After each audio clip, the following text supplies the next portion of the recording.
შეიძლება ითქვას, რომ ყველას, ვისაც ახლა ბიძინა ივანიშვილი ან ქართული ოცნება ფულს ედავება და ვინც პატიმრობაში არის კონკრეტული ფინანსური თუ ეკონომიკური დანაშაულის გამო, ეს ადამიანები სასჯელის მოხდის შემდეგ საქართველოდან ვერასოდეს ვერ გავლენ და ქვეყანას ვერასდროს ვერ დატოვებენ იქამდე, ვიდრე მაგალითად გიორგი ბაცჩიაშვილი ბოლო თეთრამდე არ მისცემს ბიძინა ივანიშვილს იმ თანხას, რაცაც ივანიშვილი მისგან ითხოვს და ვიდრე მაგალითად ქართული ოცნების ყოფილი მაღალჩინოსნები მილიონობით ლარს არ დააბრუნებენ, რის გამოც ისინი ციხეში სხედან. შესაბამისი საკანონმდებლო ინიციატივა პარლამენტში უკვე არის და დიდი ალბათობით კანონის გამგაცრება ამ შემთხვევაშიც გიორგი ბაცჩიაშვილს უკავშირდება.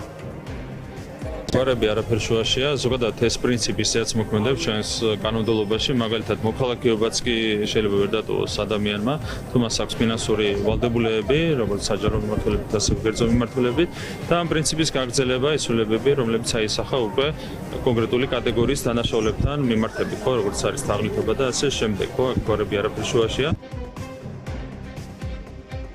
ცვლილებების მიხედვით ქვეყნის დატოვება აეკრძალება იმ ადამიანებს, რომლებიც არ ანაზღაურებენ დაზარალებული პირის ზიანს. ამ შემთხვევაში საუბარი არის მათ შორის გიორგი ბაცჩიაშვილზე, მათ შორის ჟუან შერბუჭულაძეზე და ყველა იმ ადამიანზე, ვინც რაიმე ფინანსური დანაშაული ჩაიდინა. ოპოზიციაში და მათ შორის ის ადამიანები, რომლებიც ბიძინა ივანიშვილს ძალიან კარგად იცნობენ, აცხადებენ, რომ სწორედ ასე ახერხებს ბიძინა ივანიშვილი პირად შურისძიებას იმ ადამიანებზე, ვისთან დაკავშირებითაც ივანიშვილი ჩათვლის, რომ მას ფული მოჰყარეს. ასეთი ინიციატივა იკითხება არა როგორც ზიანის ანაზღაურების პრინციპის უზრუნველყოფა, რაც ისედაც გვაქვს ჩვენ კანონმდებლობით მოწესრიგებულია ეს, არამედ კონკრეტული პიროვნებების მიმართ შურისძიების აქტი. მათ შორის არის ბაცჩიაშვილის საქმე და შეიძლება სხვა, მათ შორის ბურჭულაძის თემა, შეიძლება კიდევ იყოს ვინმე სხვა. ვის მიმართაც არსებობს ძალიან კონკრეტული ფინანსური მოთხოვნა და ფინანსური ინტერესი.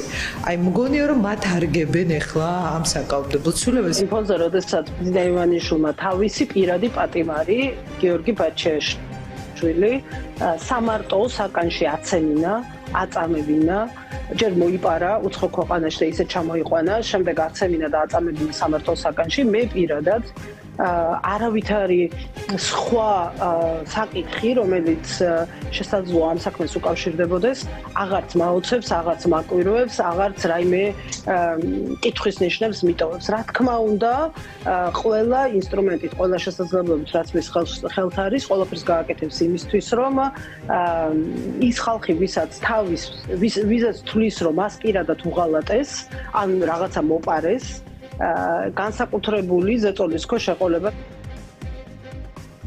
გიორგი ბაცჩიაშვილის დაკავების შემდეგ ქართულმა ოცნებამ ერთმანეთის მიყოლებით გააუქმა კანონები თავდაპირველად თანხის ამოღება ოჯახის წევრებიდან და მსჯავრდებულთან დაკავშირებული პირებიდან, შემდეგ ქვეყნიდან გასვლის აკრძალვა 16 წლის ვადით, ამის შემდეგ იყო უკვე 30 წლის განმავლობაში ფინანსური დეკლარაციის შევსება და ახლა უკვე ვხედავთ, რომ ქართული ოცნება ზიანის ანაზღაურებამდე ამ პირებს ქვეყნიდან საერთოდ გასვლასაც უკრძალავს.